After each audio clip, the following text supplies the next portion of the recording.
Good morning, everybody. It's 9 o'clock, or just gone, on Monday the 25th of April. I'm here for episode 4 of Monday Morning Matters. I can't believe this is the fourth one already.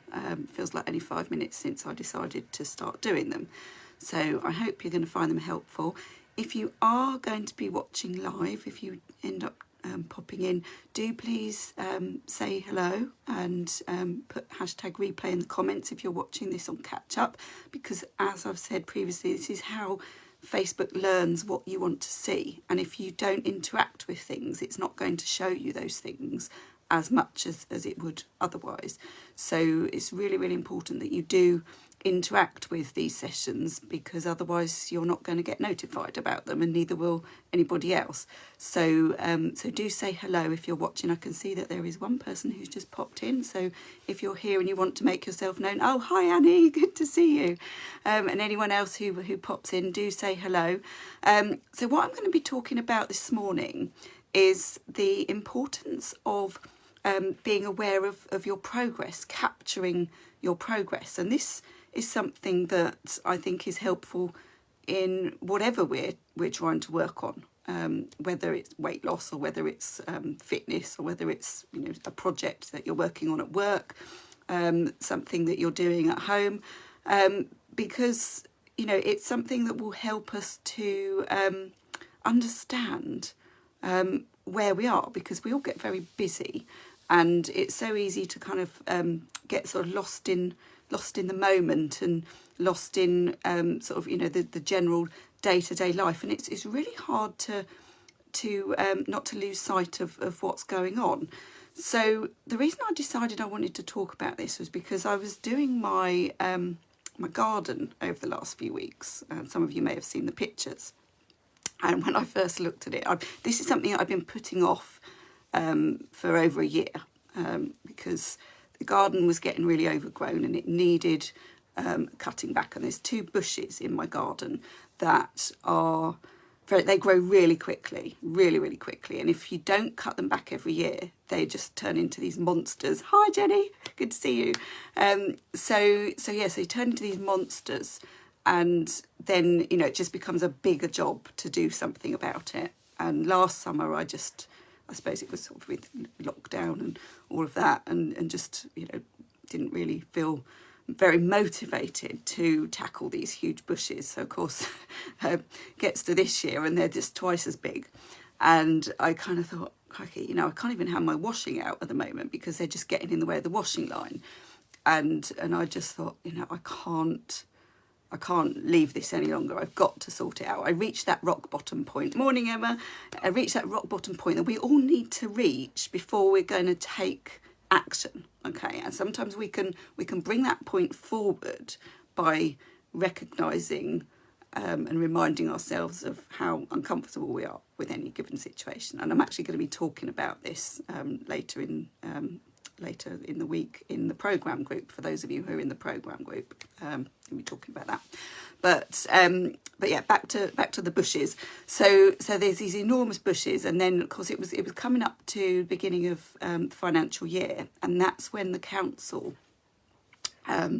they start the charges for garden waste collection. And I've always been reluctant to sign up to it in the past, because I usually remember halfway through the year and I think, crikey, that's a lot of money for half a year, because it's the same price regardless of when you sign up. But I thought, sign up beginning of April.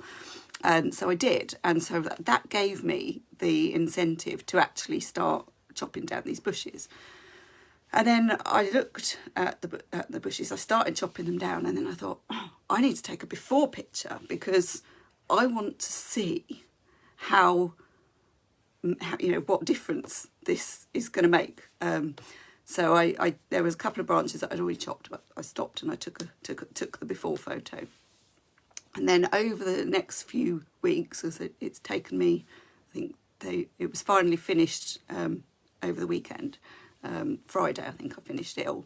But up to that point, it had taken me from the beginning of April to do it. And as I went through, I was continuing to take pictures. And then at the end of the job, I looked at all these pictures and I thought, wow, I've worked really hard here. And also those pictures that I took halfway through were really motivating because I could actually see that I'd come a long way, even though I still had a long way to go and these huge piles of cut down bushes were there.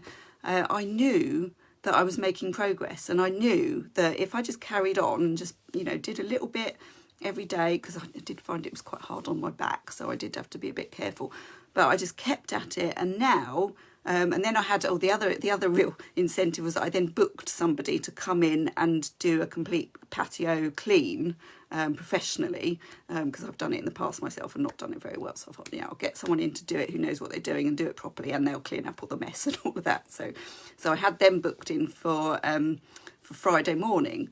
So I had to get everything finished by Friday 9 o'clock, and there I was out at 8:30 on Friday morning, actually hoovering my patio. Yes, I did actually hoover my patio, and to get all the last little bits up, because all the leaves had kind of like crumbled into tiny pieces where they'd been left to sort of you know, die, whatever, whilst they were waiting to be chopped up. So of course it was a huge mess. So he said, yeah, get the hoover out and just hoover up all the little bits, and then they won't fly everywhere when he does the spraying. So good advice. So that's what I did. Anyway, so the reason I'm telling you all of this is because I found doing those progress pictures really, really helpful in terms of the journey that I went on. Okay, so it was only a 3-week journey, but, you know, it was a journey nevertheless, and it was a really good example of how I'd started with this big problem that I kind of thought, oh my God, this is just too big, I can't do it, to just being consistent and keeping at it, and then, you know, eventually getting to the point where it was all done. And it looks wonderful now, and I'm really pleased. I'm really proud of myself that I did that I carried on, and you know, I've now got a lovely garden to sit in. So when you're thinking about your weight loss and you're thinking about how you know, how are you going to get to where you want to be, really important to take progress pictures, because they will help you to see when you're in the midst of, oh, I've only lost a pound this week, or I've put a pound on this week, or whatever means of weighing and measuring you're doing for yourself. If you take a single snapshot, that is not going to give you the real picture. Whereas if you can look back at what you've done since maybe the previous month, the previous 3 months, however long you want to look back for, it's so important to be able to see your progress, and also to help you see that you don't have as far to go as you did at the beginning. Now, I spoke to you all I think 2 weeks ago, I think it was, about me running up this hill and how I don't like to look at the top when I'm running up the hill. Obviously, it's helpful to take the occasional glance, because it's good to know how far we've got to go rather, but it's also, I think, even more important to be able to look back and see how far we've come, because it's so motivating to be able to show yourself the evidence that actually you are making progress. So I don't know if you've all seen that. There's a diagram that gets shared quite a lot on Facebook, Instagram, whatever, and it's like this graph, and it's a long line with kind of, you know, a bit of fluctuation, but it's a long line that goes up here, and then there's a little bit that's zoomed in, and that's the bit where the progress is going in the wrong direction. Okay, and it's the first part of the diagram is just that little bit where it looks like someone's not doing very well, but then when you zoom out and you see the whole journey, it's actually just that tiny little bit. So it's all about learning to recognize that these you know, fluctuations are normal, and obviously by being able to review our progress, whether that be progress pictures, whether that be clothes that you put on, that, you know, you perhaps a dress or a pair of trousers or a pair of jeans that you know don't fit you very well at the moment, or don't fit you at all, but you want to get into them. By trying them on regularly, again, you can see, and if you take a photo as well, then you can see your progress and you can feel your progress. Because when we look in the mirror, we're going to be looking with a lens that is the colour of how we're feeling at the time. So if we're feeling really down about stuff, we're going to be looking in the mirror and not liking what we see. Whereas if we are, if we've got perhaps a more positive vibe going on because we're happy with our progress, we actually will see the positives. And the photographs, especially photographs that are in the same position every time, wearing the same clothes every time, or underwear, or if you're brave enough to go all out with nothing on, you don't have to share them with anybody. You can use them just for your own progress. But doing them in the same angles, so important, because if you are slightly different pose, can make all the difference. And this is why I get so cross with some of the things that get shared, before and after pictures. All the before pictures are someone's standing slumped like this, and then the after picture, everyone's standing up straight. And of course, when you do that, it immediately takes pounds off you. So by being able to have exactly the same circumstances in whatever you're measuring, whether it's photos, as I say, outfits, obviously the good old-fashioned scales, measurements, anything that you're using that you could do, Jenny, but that's not really going to be very helpful. So it's one of those, you just got to choose your own measurements. They're for your eyes only, but I can tell you this, if you take your progress pictures now, nobody likes taking progress pictures, okay? They are one of the most awful things that we feel like doing at the beginning, because that's where we don't want to be and we don't want to see. Yeah. So take them, but don't look at them maybe. But I can promise you this, the further you get along your journey, the more you're going to want to look at those pictures, and the more you're going to be proud. And actually, you might even start sharing them. You may not share the ones with no clothes on, but you may even start sharing them, because they will inspire you. They will give you your own motivation. So I really, really would urge you to do them, even if you don't want to, because you'll thank yourself later. And also they help you to face up to the reality, because that's again an important part of getting started with weight loss, is that we need to confront the reality of where we are, and we need to be able to know where we're going. So I'm just looking at my notes, just is there anything else I want to say? Yes, so the other really, really important thing about this is that obviously if we don't keep an eye on our progress, and we don't really know whether we're making any progress, how do we know if what we're doing is working?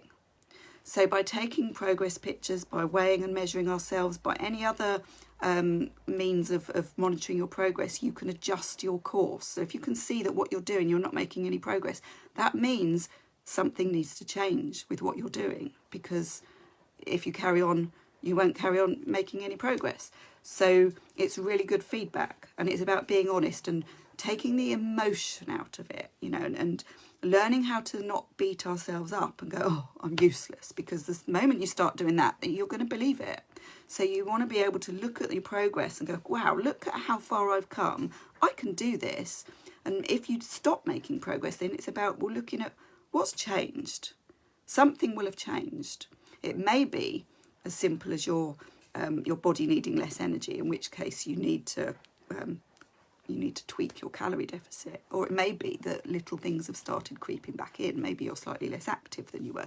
There may be things that have changed. And by using your progress pictures, and also perhaps things that you might have recorded, you could be looking back at your diary entries, for example. If you've been making diary entries that are recording what you're eating and drinking, you're using MyFitnessPal or something like that, you can look back on the days when you were doing really well and look at what's changed. So all of this is so important.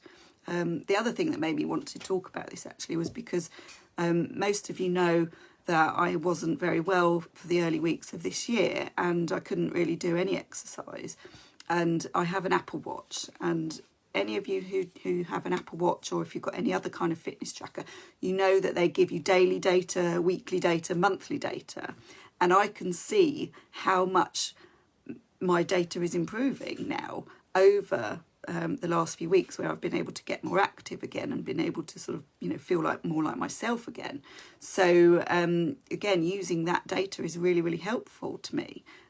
because I can see that everything's moving in the right direction. It was also helpful for me to be able to see that things were moving in the wrong direction earlier on in the year, and it made me sit up and take more notice.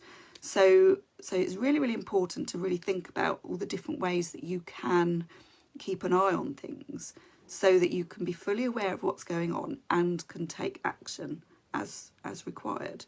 And the other thing that I really just wanted to say on this is that obviously, you know, it's so important when we're trying to make any kind of changes with our lifestyle that we know how to get away from this kind of all or nothing thinking, and that one bad day or one bad week, I say bad, I don't like to use judgmental language, but say a week that didn't go according to plan maybe, or a week that is taking you away from where you want to be, is to be able to start building up a really good safety net around yourself, so that if you do have a slip up, you don't fall all the way down. You know, you're caught by your safety net and you can get back up. And that's something that I help people to do in my program, is to really construct this really good safety net, so that, you know, we all have days that don't go according to plan. We all have days where we're going to eat too much,